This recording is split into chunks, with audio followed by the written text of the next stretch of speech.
Ndugu mtazamaji, karibu kwenye The Book of Magic Stories. Tafadhali bonyeza alama ya kengele, subscribe, ili uwe wa kwanza kupata notification pale ambapo unaweka simulizi mpya. Niandikie kwenye comment section unasikiliza kutokea wapi. Niandikie kwenye comment section unatazama simulizi hii kutokea wapi. Karibu sana kwenye The Book of Magic Stories. Jina langu naitwa Ayubu Obedi. Sasa tuanze simulizi yetu. Usiku ulikuwa mzito juu ya Ghuba ya Uajemi, anga likiwa jeusi kama wino uliomwagika juu ya ramani ya dunia. Maji yalikuwa kimya kwa sekunde chache tu, kana kwamba bahari yenyewe ilisimama kusikiliza pumzi ya historia. Ndani ya chumba cha ulinzi wa rada jijini Tehran, maafisa wa kijeshi wa Iran walikuwa wameinama juu ya skrini zilizojaa nukta za mwanga. Nukta hizo hazikuwa nyota, zilikuwa ndege za kivita zikisogea kimya kimya kutoka upande wa magharibi. Dakika chache baadaye, katika kituo cha jeshi cha Israel, kamanda mmoja alitoa amri kwa sauti ya chini lakini yenye uzito wa chuma. Kwa mbali, kwenye manowari na meli za kivita za Marekani zilizokuwa zikielea kimya kwenye maji ya kimataifa, makamanda walipokea ujumbe mfupi wenye maneno mawili tu: anzisheni operesheni. Ndipo anga likapasuka. Ndege za kivita zilichana mawingu kwa kasi ya radi. Makombora ya kwanza yalitoka kama mishale ya moto, yakikatiza hewa na kuacha mikia ya mwanga nyuma yake. Sekunde chache baadaye, milipuko ilitetemesha ardhi ya Iran. Vituo vya kijeshi vililengwa, maghala ya silaha yakalipuka kama volkano ndogo ndogo. Anga la Tehran likageuka kuwa mchanganyiko wa moshi, mwanga wa moto na kelele za ving'ora. Lakini Iran haikuwa imelala usingizi. Kutoka ndani ya milima, maghala yaliyofichwa yakafunguka kama midomo ya simba. Makombora marefu yakaanza kurushwa kwa wingi, yakipaa juu kama nyoka wa chuma wanaotafuta shabaha. Mfumo wa ulinzi wa anga wa Israel ukaanza kufanya kazi kwa kasi ya ajabu, ukirusha makombora ya kukatiza angani. Juu ya Mediterania, anga likawa uwanja wa moto, kombora likikatiza kombora jingine, vipande vya chuma vikidondoka baharini kama mvua ya kimondo. Hapo ndipo vita ya anga ilipoanza rasmi. Ndege za kisasa zilizunguka kwa ustadi wa hali ya juu, zikijaribu kuuzidi mfumo wa rada wa Iran. Marubani walikuwa wakipuumwa kwa utaratibu, macho yao yakiwa kwenye skrini na vidole kwenye vitufe vya kifo. Chini yao, ardhi ilikuwa ikiwaka. Irani ilirusha drone kwa mamia, zikielekea kwenye vituo vya kijeshi na bandari za Israel. Baadhi zilidunguliwa, lakini nyingine zilipenetrate ulinzi na kusababisha milipuko mikubwa kwenye maghala ya mafuta.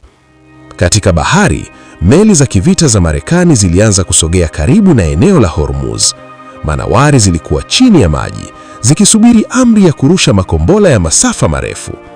Iran, kupitia vikosi vyake vya majini, ilituma boti ndogo za kasi zikiwa zimejaa makombora na vilipuzi. Usiku mmoja, boti hizo zilijaribu kusogea kwa kasi kuelekea meli kubwa ya kivita ya Marekani. Risasi nzito zilianza kurindima, bahari ikang'aa kwa milipuko ya rangi ya machungwa. Boti kadhaa zililipuka, lakini kombora moja la Iran liligonga meli ya usaidizi, ikaisababisha kuungua kwa saa kadhaa kabla ya kuzimwa. Siku ya tatu, ardhi ilianza kutetemeka, si kwa bomu tu, bali kwa hatua za wanajeshi. Iran ilihamisha vikosi vyake karibu na mipaka ya washirika wa Marekani katika eneo la Mashariki mwa Kati. Makombora ya masafa ya kati yalirushwa kuelekea kambi za kijeshi. Marekani ikajibu kwa mashambulizi ya anga ya kulipiza, ikilenga vituo vya uzinduzi wa makombora. Miji kadhaa ikawa kivuli cha moshi, umeme ukikatika, hospitali zikijaa majeruhi. Katika anga la kaskazini mwa Israel, ndege mbili za kivita zilikutana uso kwa uso na drone zenye silaha. Risasi za moto zikapishana, moja ya ndege ikaguswa na kombora na kulazimika kutua kwa dharura. Marubani waliinuka tena baada ya sekunde chache, wakirudi hewani kana kwamba walikuwa wamekasirika zaidi. Vita ya maji ikaongezeka. Irani ilitangaza kufunga njia ya Hormuz, meli za biashara zikakwama, bei ya mafuta duniani ikapaa kama roketi. Marekani ikatuma meli zaidi kulinda njia hiyo. Siku moja asubuhi, kombora la bahari kutoka Iran liligonga meli ya kivita ya washirika wa Marekani. Ingawa haikuzama, iliharibiwa vibaya. Marekani ikajibu kwa kuzama manowari ndogo ya Iran iliyokuwa imekaribia sana eneo la doria. Bahari ikawa nyekundu ya foto na mafuta yaliyomwagika. Siku ya 7, dunia nzima ilikuwa inatazama. Mataifa makubwa yakatoa wito wa kusitisha mapigano, lakini hakuna aliyekuwa tayari kurudi nyuma. Kila upande uliamini kurudi nyuma ni udhaifu. Havyo mashambulizi yakaendelea, bomu kwa bomu, chuma kwa chuma. Katika miji ya Iran, watu walikimbia makazi ya chini ya ardhi. Katika miji ya Israel, ving'ora vililia mara kwa mara, watu wakikimbia kwenye vyumba vya usalama. Katika manowari za Marekani, wanajeshi walilala kwa zamu, jikijua kila saa inaweza kuwa saa ya mashambulizi. Usiku mmoja wa giza, Irani ilirusha wimbi kubwa la makombora kwa wakati mmoja, likiwa jaribio la kuvunja kabisa ulinzi wa anga wa Israel. Anga lilijaa mistari ya moto. Mifumo ya ulinzi ilifanya kazi kwa uwezo wa ajabu, ikidaka mengi, lakini si yote. Baadhi ya makombora yaligonga miundombinu muhimu, yakasababisha milipuko mikubwa iliyotikisa nchi nzima. Marekani na Israel hawakukaa kimya. Mashambulizi makubwa ya anga yakalenga vituo vya kijeshi vilivyofichwa ndani ya milima ya Iran. Mabomu mazito yalirushwa, yakapenya ardhi plele kabla ya kulipuka. Milipuko ilisikika kwa umbali wa kilomita mingi. Irani ikajibu kwa kurusha makombora mapya, baadhi yakilenga meli baharini, mengine yakielekezwa kwenye vituo vya kijeshi za Marekani katika eneo hilo.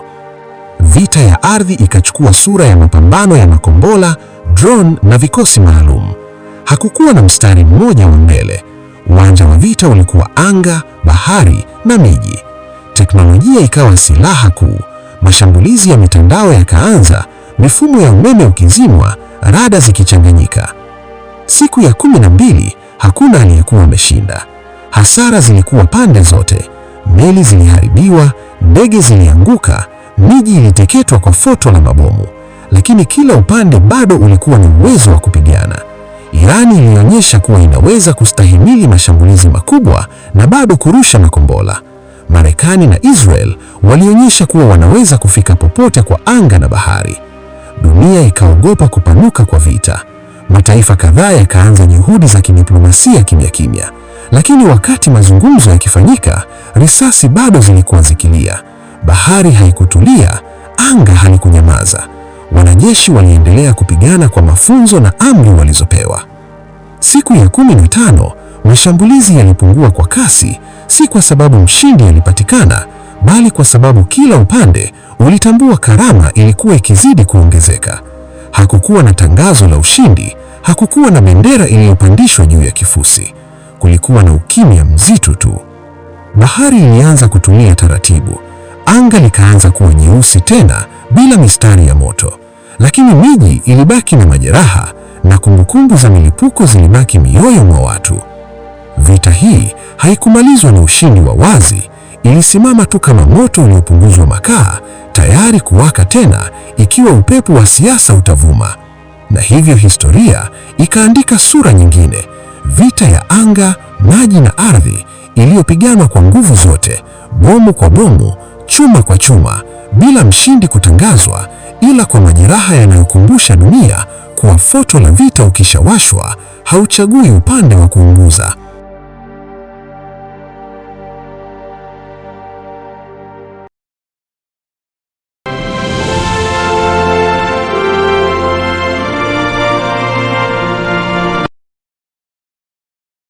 Ndugu mtazamaji, asante kwa kutizama simulizi hii mpaka mwisho, na pia kama umeipenda niandikie kwenye comment section hapo chini, na pia unaweza kunitumia ujumbe mfupi kupitia namba yangu ya WhatsApp ambayo ni 0766947545, na pia kama una mchango wowote wa kifedha ili kuiboresha The Book of Magic Stories, unaweza kutuma kiasi chochote ulichonacho kupitia namba yangu ya M-Pesa ambayo ni 0766947545. Jina langu naitwa Ayubu Obedi. Tukutane katika simulizi zifuatazo. Asante na kwa heri mpaka wakati mwingine tena.